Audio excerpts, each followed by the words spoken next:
Welcome to Foam University. Today we're going to talk about some frequently asked questions on how to insulate your existing house. So we're going to talk about cost. We're going to talk about using spray foam or injection foam. We're going to talk about existing insulation and how and if you should remove it. And we're also going to talk about how long an average job should take. So jumping right into it, let's get to cost.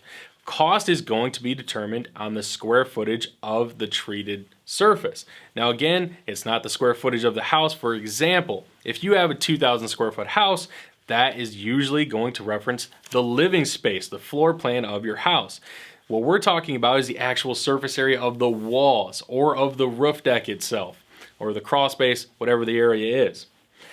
Now, also for cost, it will depend on if you're using spray foam or injection foam for your project, if you're using closed cell or open cell, and how thick that spray foam could be. So there's a few more factors that come into play for cost. But again, all that's going to really come back to is your square footage. So this brings me right into my next point, spray foam or injection foam. Which one should you use? Well, if it's an enclosed cavity like a wall, then you want to use injection foam. 99% of the time it's going to be installed from the outside siding. We just, take that off brick. We can drill through the mortar and replace that mortar. Sometimes that project does have to be done from the inside through the drywall. It's a little bit more invasive process, but can be done. Spray foam will usually be done in your attics, in your crawl spaces, your basements, your open areas, anywhere that's wide open and you can just spray right into the cavity. Next thing we're going to talk about, removal.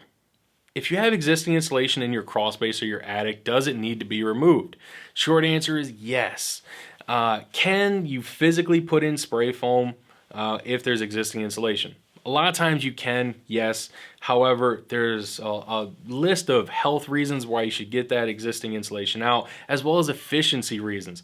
You want that foam to get right to the outer layer of your building envelope so we can establish that envelope with an air seal. So yes, that removal or the existing insulation should be removed.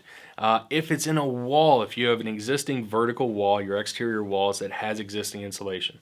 If it's fiberglass, the injection foam can be put in right with it. If it's cellulose, a lot of times the injection foam can still go right in with it. Some of it may have to be removed, once we can get an adequate fill, then that's usually sufficient. Next point, we want to talk about how long should it take. Before we talk about that though, I want to remind you to go ahead and hit that like button right now. You know you like this video. So how long will the job take? Usually an existing house, if we're doing the exterior walls, will take half a day to a day. If we're doing the attic that has existing insulation that needs to be removed, usually that's going to be a 2-day process. The first day will be removing the existing insulation and the following day will be installing the foam. Now if it's a relatively smaller project or a smaller house, potentially we could do that in the same day. However, a lot of times that will have to be broken up. So guys, I hope this information was helpful to you. Please subscribe to our channel, check out all these videos.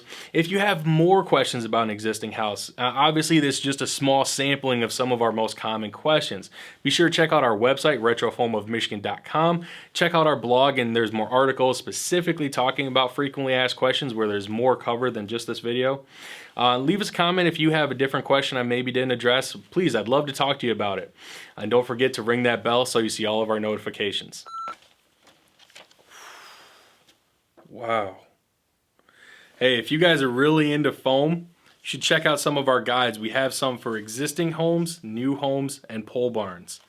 It's really hot.